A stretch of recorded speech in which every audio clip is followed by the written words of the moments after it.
tunajipanga kuihamishia Dubai Tanzania. Sio kwa maana ya majengo wala kwa mandhari ilivyo Dubai.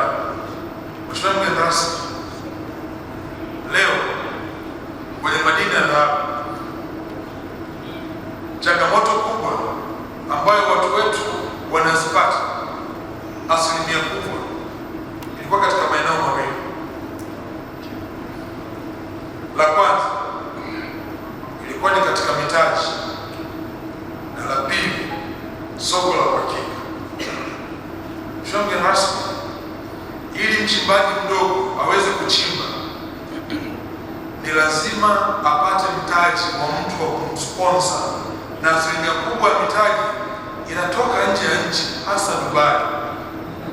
Ndio maana leo Mheshimiwa mgeni rasmi, baada ya kufanya marekebisho ya sheria ya kupunguza mrabaha wa mtu anayepeleka dhahabu kwenye refinery kutoka 6% mpaka 4%, bado dhahabu haikwenda kwenye refinery kwa sababu moja kubwa, kwa sababu asilimia kubwa ya wachimbaji wadogo hawana mitaji, na hivyo wanategemea mitaji nje ya nchi.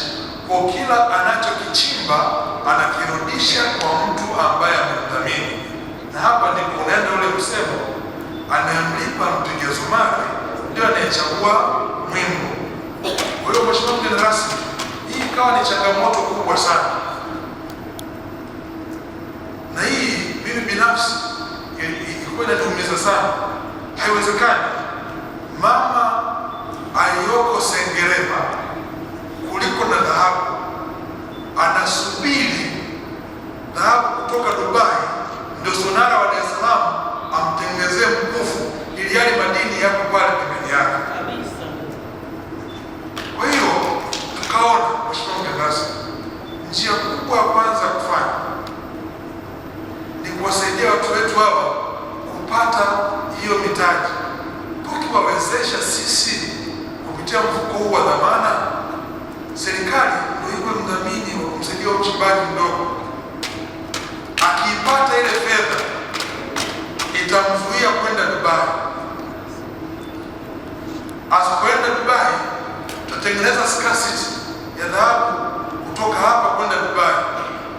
Dubai pakitokea scarcity, wale wahitaji wa dhahabu kule itawalazimu waifuate Tanzania. Wakifuata Tanzania